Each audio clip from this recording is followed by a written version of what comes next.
Jade Starling, who many of you know from Pretty Poison as their lead singer, joins me now to discuss the passing 10 days ago already of superstar David Bowie. Jade, I know you had some strong feelings. I've seen the picture you put up about of you with David Bowie. I know this one hit you hard, and I'm just wondering if I can get your thoughts on it.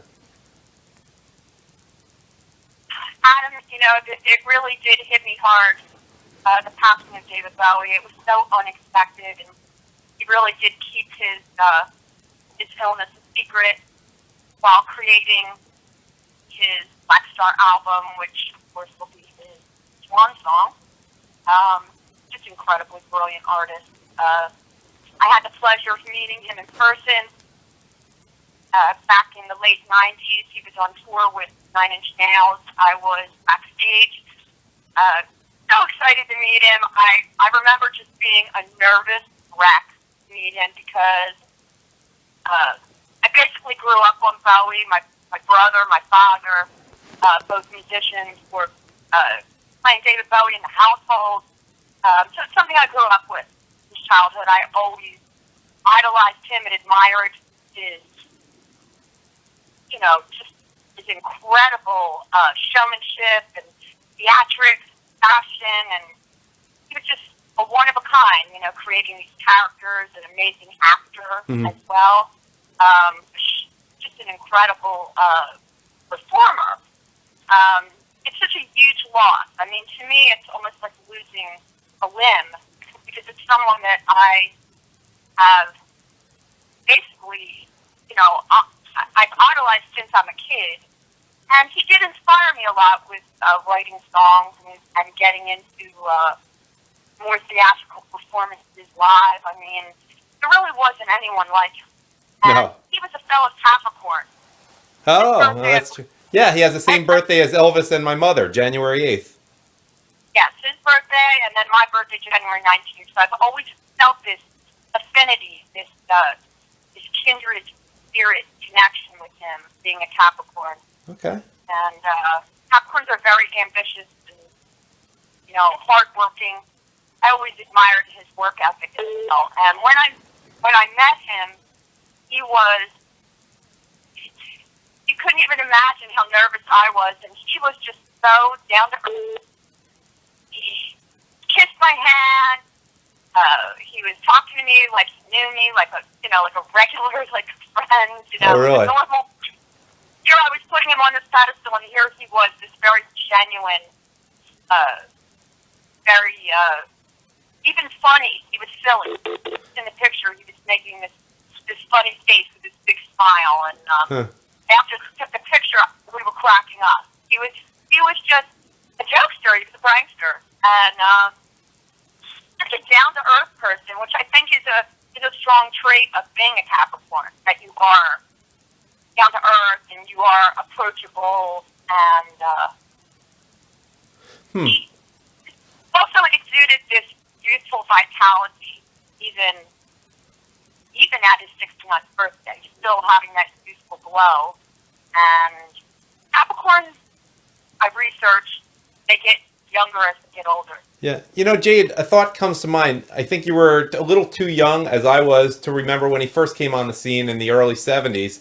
But you certainly were not too young to remember when in the, early to mid 80s, he sort of reinvented himself with Nile Rodgers. And that's a kind of music that's a little bit similar to the songs for which you're best known of yours. Just any thoughts on the whole Let's Dance thing, Nile Rodgers, the 80s phase of David Bowie, which you don't hear as much about as people remember him as the 70s? I loved every incarnation that Bowie ever did. I thought it was brilliant. And to reinvent himself yet again as like a Philly soul, kind of blue-eyed soul, white R&B artist with the help of Nile Rodgers, I mean, I just thought it was brilliant. And we were so, fortunate to have David living here in Philly and recording. Mm-hmm. It's, unto itself, it's iconic that he actually recorded a whole album of material here, and he was inspired by the Philly sound. Right. And we were so lucky to have him come here and perform so many times. I mean, I know I've seen him at least 10 times Hmm. throughout my life. So, What are some of your highlights of going to see him in concert? Just things that stand out, little vignettes, whatever.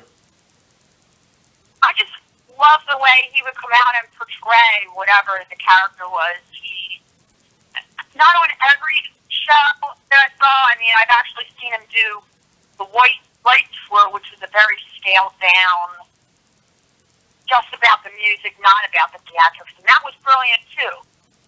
But I love the fact that he would do like costume changes, and then he would do like Ziggy Stardust, or he would do Ashton.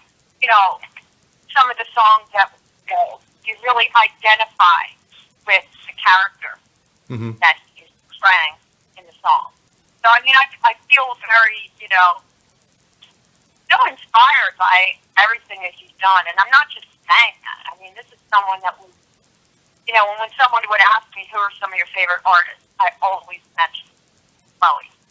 Mm. Bowie to me is like the Beatles, the Stones. It's like someone that will never, ever be copied, and there'll never be another. And do you have any favorite songs or even favorite characters of Bowie's that really stand out for you? Well, I mean, of course, we love Ziggy Stardust, Mm-hmm. and I actually cut my hair like that a long time ago when I was a kid. Huh.